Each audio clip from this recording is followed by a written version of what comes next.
So we define power series as series that contain a variable x this time, as opposed to the series that we work in the previous sections, in which we just work basically with the algebraic series, if you will, because, well, yeah, even though we did some calculus for some of the tests, but we really didn't have any series with variable terms, which is what we're going to work for the remaining sections of this chapter.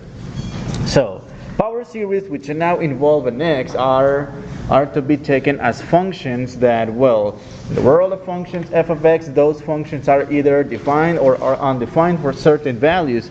Power series, likewise, well, we don't say they're defined or undefined, but rather they converge or diverge. So in a similar way that we are going to find the domain of a function based on certain guidelines that we know for rationals, logarithmic, radicals. So we're going to follow a process to determine the interval of convergence of a power series. And there's three possibilities. Number one, it only converges at its center. That's the number one possibility. The second possibility is converges for all x. And the third possibility, which is the one that we will discuss first, we're going to look at two examples of the third possibility, and then one of each of the other two possibilities. And well, in this case, there is a positive number r, that's the radius of convergence, such that absolute value x minus a less than r, so that's the interval of convergence. So that inequality right here will describe the interval of convergence, which is what we care. And, well, otherwise it will be an interval of divergence, but we are not going to care about the interval of divergence. Why? I mean, we want to know for which values of x a series converges, not to diverges. Why would we care about where it's blowing up to infinity? So this is the process that we'll follow. So we will do the ratio test on all these series. So that's the process that we do, like in functions, rational functions, set the denominator equals 0, logarithmic, set the argument greater than 0, and radical functions of even index, set the radicand greater than or equal 0. So here the process is to use the ratio test. That is, limit absolute value of a sub n plus 1 over a sub n as n approaches infinity, and this is limit. So again, whatever you see the n plus 1, the n in the original rule, replace with n plus 1, that is n plus 1 times x plus 2 to the n plus 1 over 3 to the n plus 1, that'll be n plus 2. Well, so our original setup involves to divide by the original rule, that is, write a big quotient here. But instead of writing that big quotient, I'm just going to go directly to multiply by the reciprocal of that quantity. That way it's going to save us some work at least. So multiply by the reciprocal, 3 to the n plus 1 over n times x plus 2 to the n. Alright. Well, so let's do some algebra to simplify any of the factors here. Well, so number one, I'm going to break up this x plus 2 to the n plus 1 as x plus 2. Well, limit. Well, actually, we don't need the absolute values anymore. Well, actually, no, we need them. So that's n plus 1. That's x plus 2 to the n times x plus 2 to the first power, and then we have 3 to the n times 3 to the second power, which is going to be a 9, times 3 to the n times 3 to the first power, and simply n times x plus 2 to the n power. So let's begin by simplifying some factors. So we can divide out x plus 2 to the n, we can divide out 3 to the n, and we can simplify 3 over 9, which is going to be 1/3 in this case. So this is what we're going to get here. So we will be left with the following. That's a limit. That's n plus 1 over 3 over 9, which is 3 times n. And we were left with this x plus 2.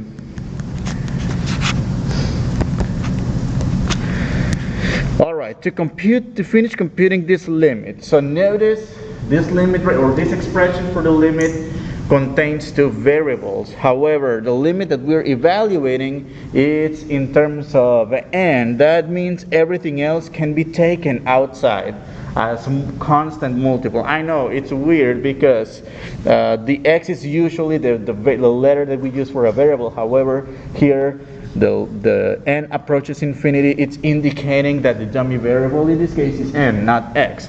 So I'm going to do a couple of things. I'm going to take out the 3 as a 1/3 because it's in the denominator, but this x plus 2,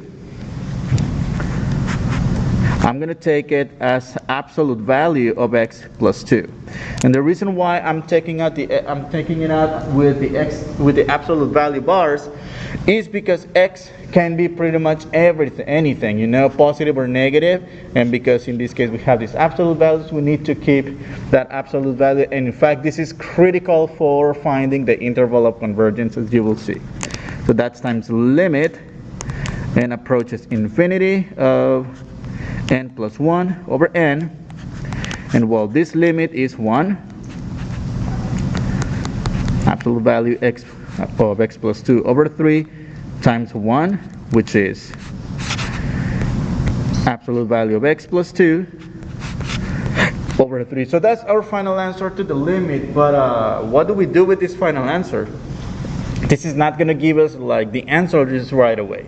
So in this case, they're asking us to find the interval of convergence. So, well, in this case, we did the ratio test.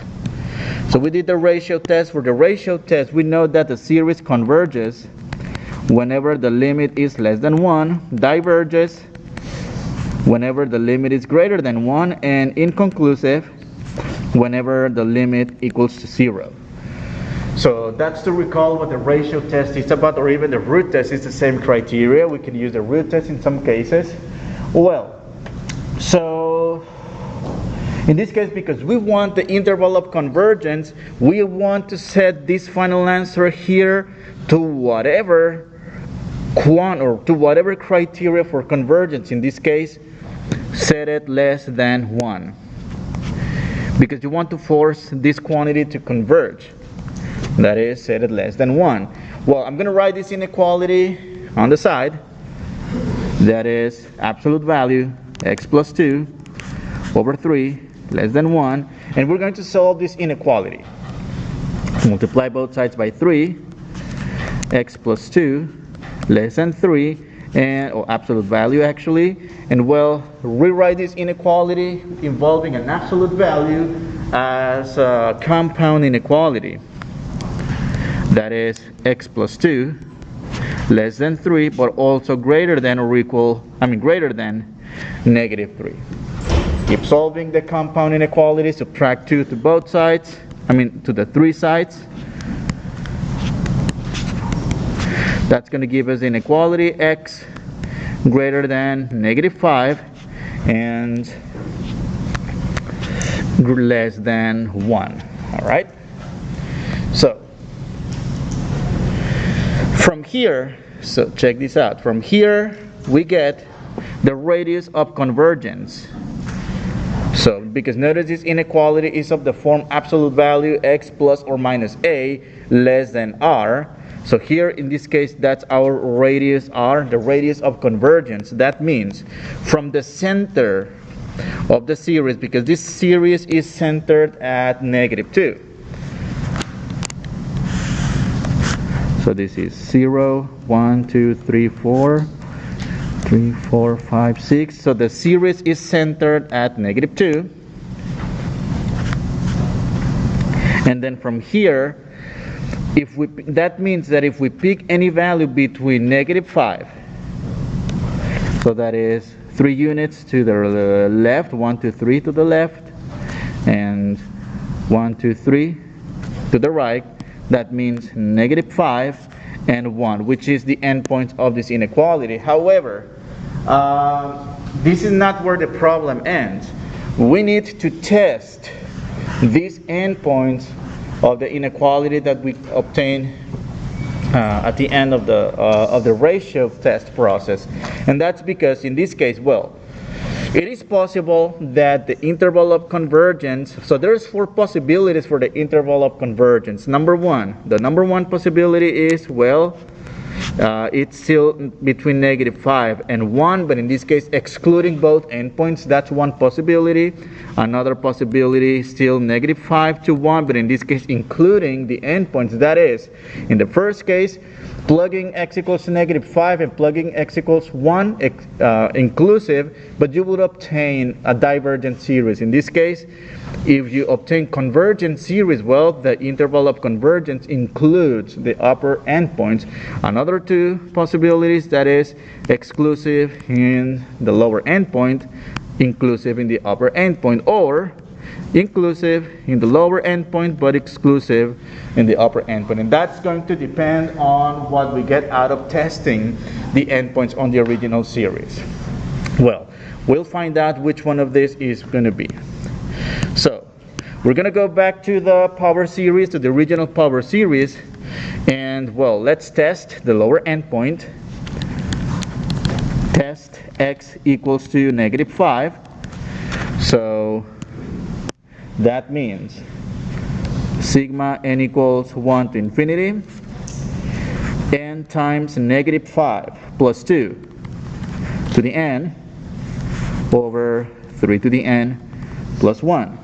Okay, so that's -5.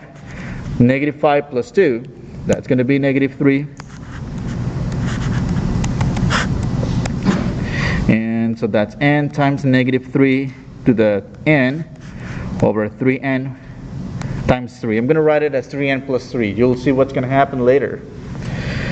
So in this case, well, what are we going to have? Well, this -3 to the n, it's the same as saying inside of the parentheses, that's a -1 times 3. That's going to give us a -3. And well, here we have to factor, so this is going to be -1 to the n, 3 to the n. That is using laws of exponent, basically distributing the exponent to both factors. So sigma n equals 1 to infinity, that's n times -1 to the n, 3 to the n over 3 to the n times 3. We can divide out these 3 to the n's, and that's going to leave us with this series right here. N equals 1 to infinity, -1 to the n times n over 3. So in this case, let's forget about the power series for now and focus on this new series that we obtained. So in this case, we have to use any possible test that we learned back in the previous sections for this chapter. So the thing that stands out about this series, well, we have an alternating factor, so let's use the alternating series test. All right, so for the alternating series test, we need to check the first condition, that the limit of the sequence without the alternating factor is equal to 0. But in this case, well, this is going to be infinity over 3, so this is infinity. Well, in this case, this is not 0, so this series diverges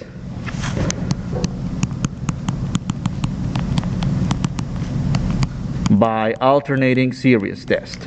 All right, so in this case, because we obtain a divergent series, well, the power series will diverge for x equals to -5, so it will involve a parenthesis. If otherwise we would have obtained a convergent series, then it would have been a bracket, because it would include the lower endpoint -5, because it gives us a convergent series. So let's find out about the upper endpoint. So for the upper endpoint, let's test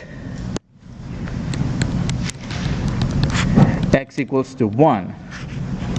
So sigma n equals 1 to infinity, n times 1 plus 2 to the n over 3 to the n plus 1. Just substitute the 1. That makes it number 1, sigma n equals 1 to infinity.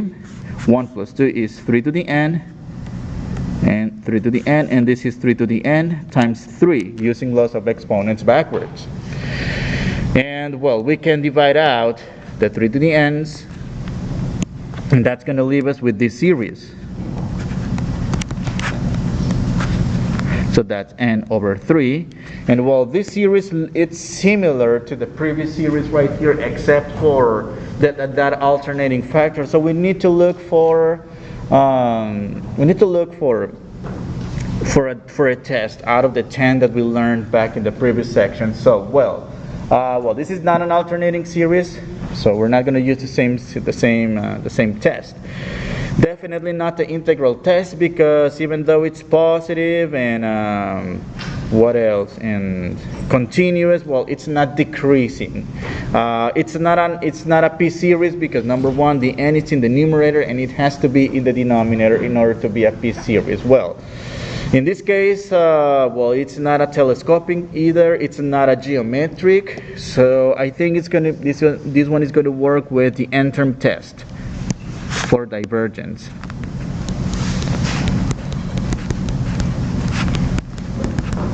So in this case, limit n over 3, n approaches infinity. Well, this is infinity, which is not 0. So if the limit is not 0 for the n-term for divergence, this means divergence. That's why it's called the n-term test for divergence, because it only tells us about the divergence of the series.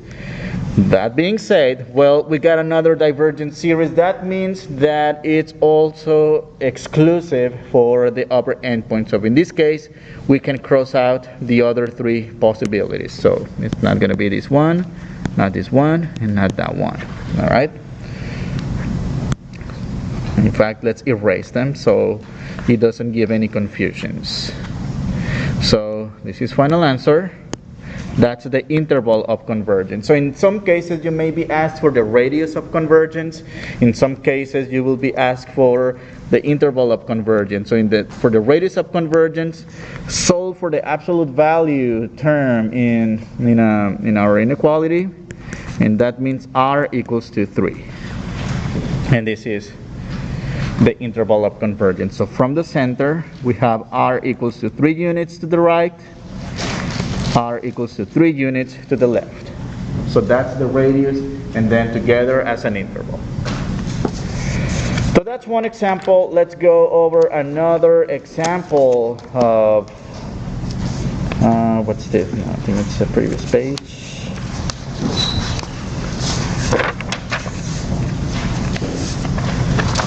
Okay.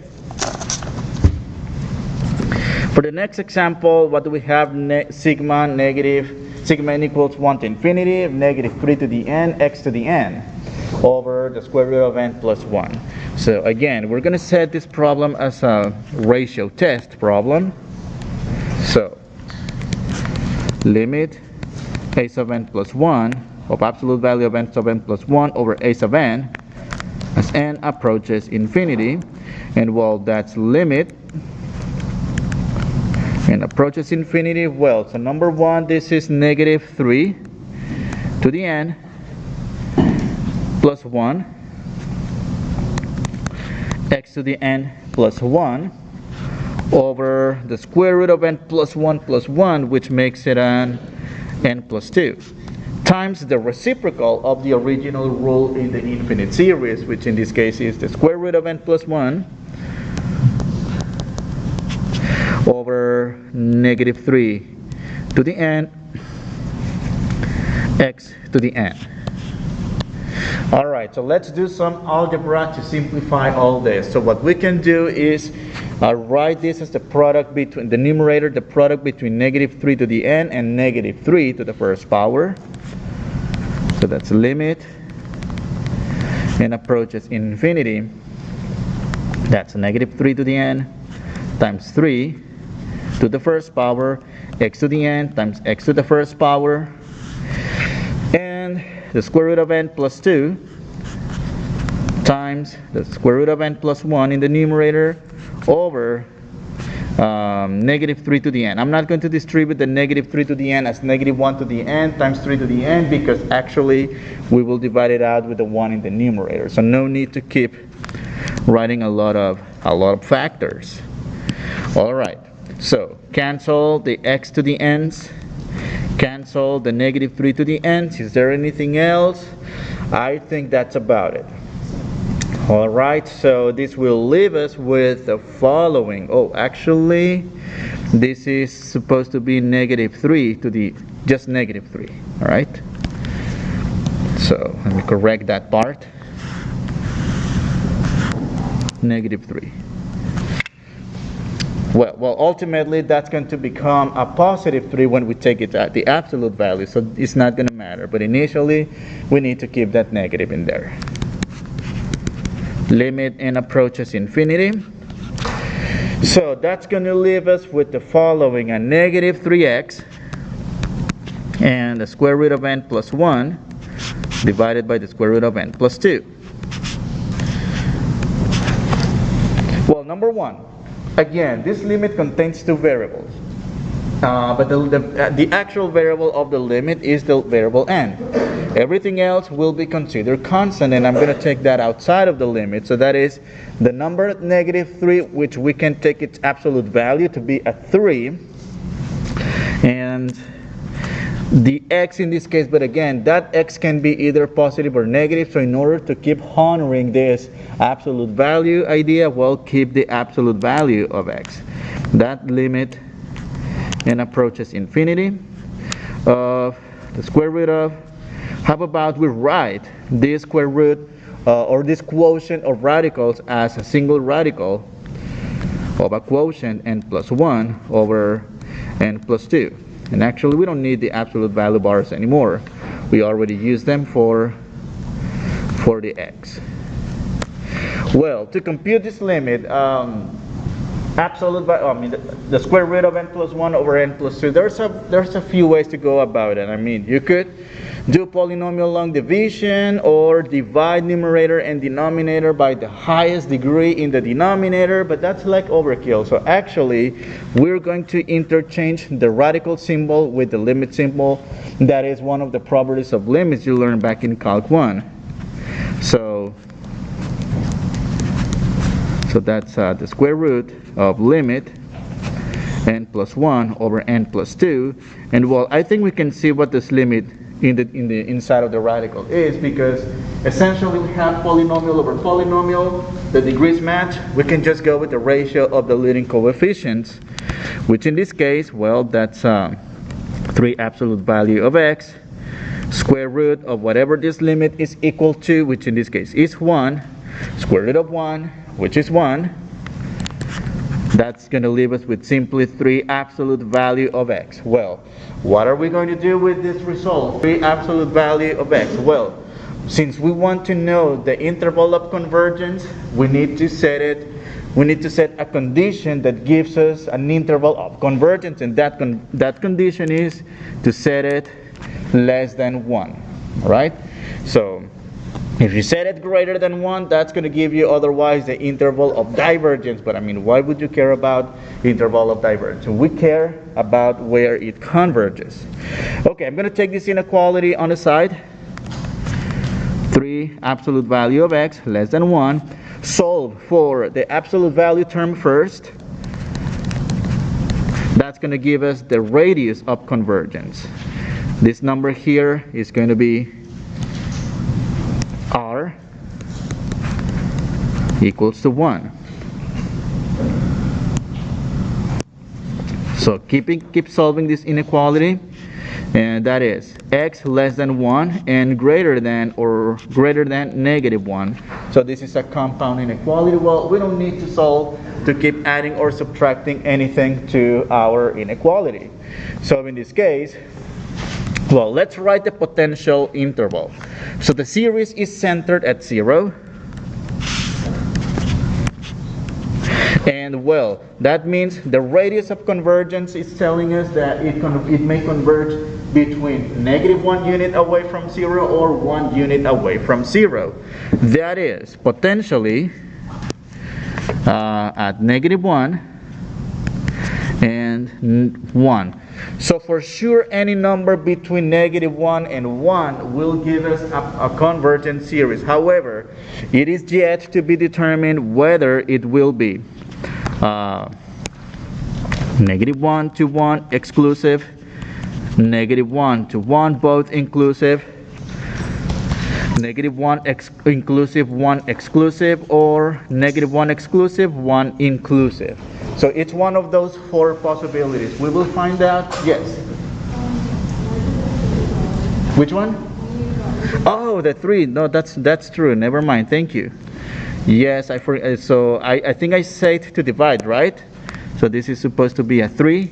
So that's actually that's going to change a lot.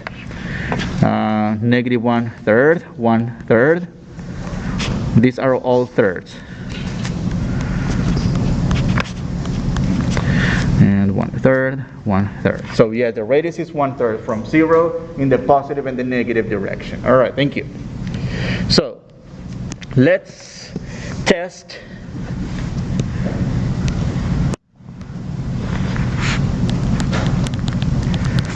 x equals to -1 third. So we're going to go back to the original series, sigma n equals 1 to infinity. So that's -3 to the n, -1 third to the n over the square root of n plus 1. So that's -1 third. And well, so number 1, this series will become sigma n equals 1 to infinity, -3 to the n. So 1 to the n is simply 1. And well, actually, yeah. Well, actually, this -1 third to the n, it's the same as saying simply 1 over -3 to the n divided by the square root of n plus 1. So in this case, we can divide out the 3 to the n's, and that's going to leave us with the series sigma n equals 1 to infinity, 1 over the square root of n plus 1. So we need to look at this series. So we need to choose the best test, that tells us the convergence or divergence. Well, this one looks like it potentially looks like a p-series, but it's not quite a p-series because of the plus 1 inside of the radical. So in this case, we will have to use a comparison. And well, the comparison that we're going to do, it's going to be the limit comparison test, because if we use the direct comparison, well, number 1, let's see what are we going to compare it with. Looks like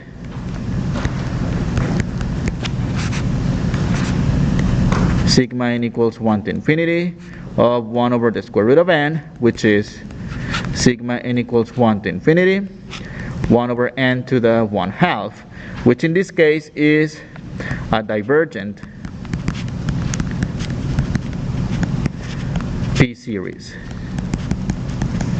So we need to do the comparison test. Well, unfortunately, if we do huge greater than big, it's not going to work, because check this out, huge greater than or equal big.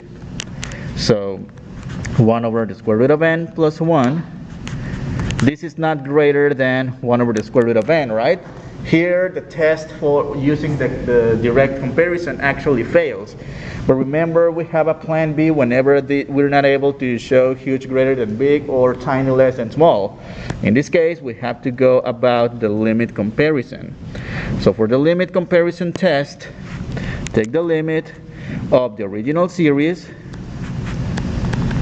over the test series. So that's limit square root of n over square root of n plus 1, n approaches infinity. We'll write this as a single radical. And let's just skip a couple of steps. I mean, let's pretend that we interchange the limit symbol with the radical. What's the limit? N over n plus 1. That's a limit we already did. That's the square root of, that's 1, so which is the square root of 1, which is 1. And in this case, it's positive, and it's a positive limit and finite. That means this series right here will do whatever the test series does, which in this case is to diverge. So, well, let's choose one of the possibilities for the interval of convergence. Since we obtain a divergent series for the lower limit, it could be some of the either one of these two. So we can already cross out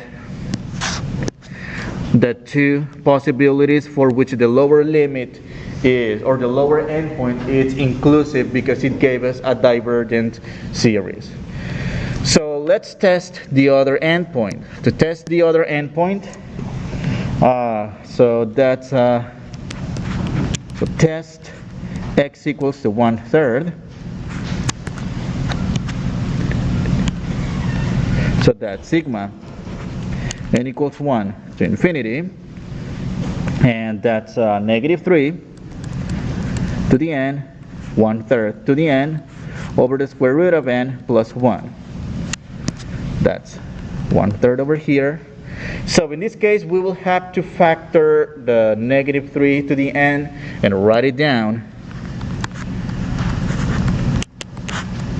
as a -1 to the n, 3 to the n, and well, 1/3 to the n power is the same as saying 1 over 3 to the n, the whole thing over the square root of n plus 1. So we can divide out 3 to the n, 3 to the n. That's going to leave us with sigma n equals 1 to infinity of -1 to the n power 1 over the square root of n plus 1. So in this case, I think it's pretty clear about what test to use for the series, and that's because we have an alternating factor. So for sure we will use the alternating series test. And the alternating series test is formed with two conditions that this series has to satisfy. Number one, limit n approaches infinity, the limit of the sequence and 1 over the square root of n plus 1 has to be equal to 0. And in fact it is, because, well, what's n? Infinity plus 1, that's still infinity. Take the square root of infinity, well, we don't know how big it is, it's still infinity, and 1 over infinity, this is 0. So the first condition is satisfied. The second condition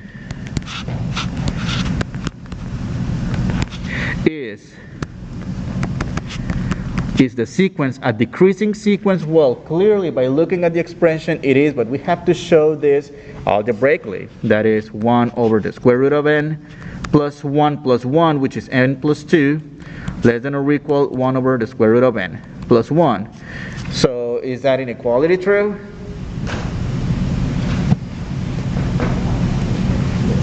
It is, right? So what is this going to tell us? Converges by alternating series test. Well, so now that we got for the lower endpoint we got a divergent series, for the upper endpoint, or for the upper bound, we got a convergent series. So that means we can already cross out one of the other possibilities, because we have lower endpoint divergent, exclude that value from the interval, but the upper endpoint, it's actually inclusive because it converges for that value of x. Well, let's erase all of them except the last one, and let me write it better. All right, so -1/3 to 1/3, and well, from the graph I will do the same.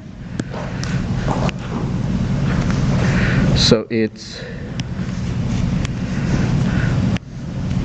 parentheses brackets. Do you see the difference between the two? So in some cases you may get both endpoints to be divergent. In this case we got one of those diverges for the lower endpoint and converges for the upper endpoint. Alright, so I think we can do one more. Let's see,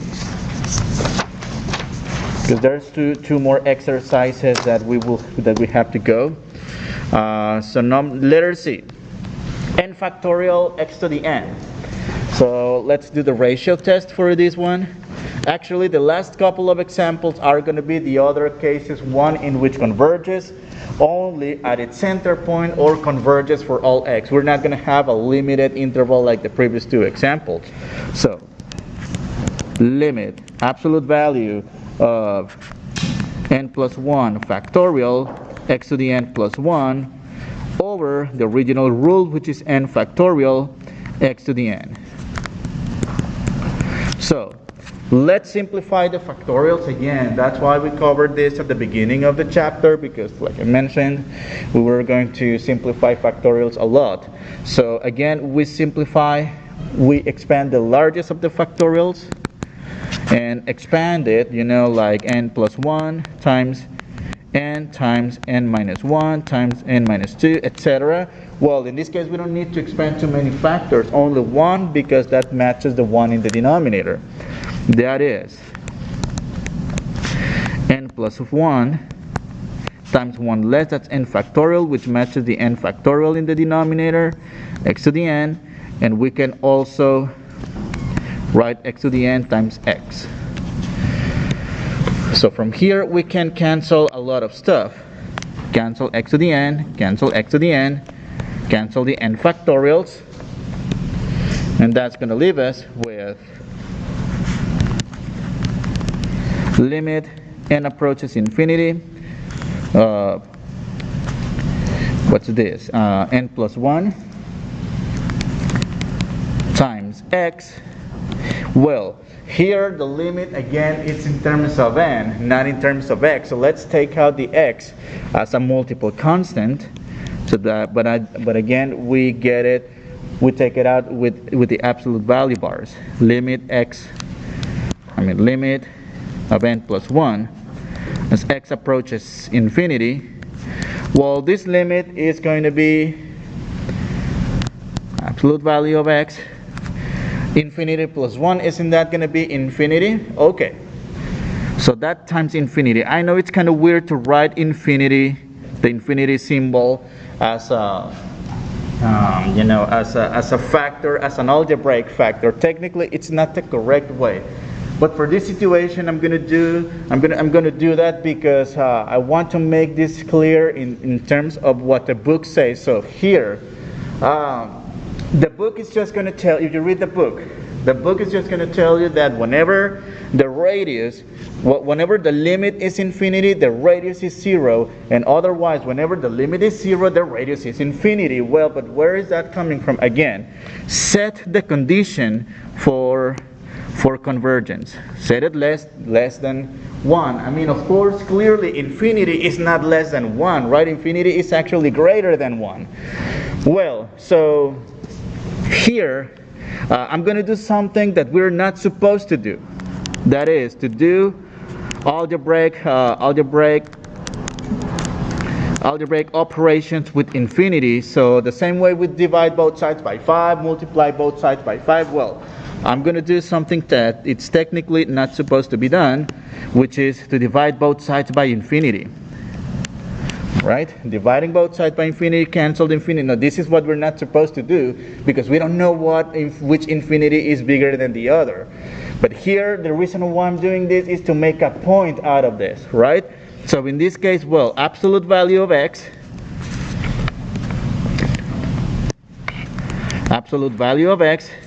and that's less than, what is 1 over infinity? 0. This means that the radius is 0.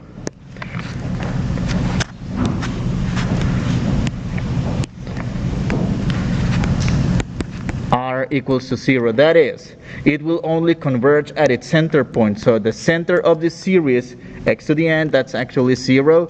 Well, so we're going to move 0 units from its center. That is, it only converges at r equals to 0, which is the center. All right? So that's one of those special cases. So limit is infinity, means radius equal to 0. The last case, let's see. I don't think I'm going to have enough time for for this example because I really want to take my time. It involves a few details, and so how about we stop here?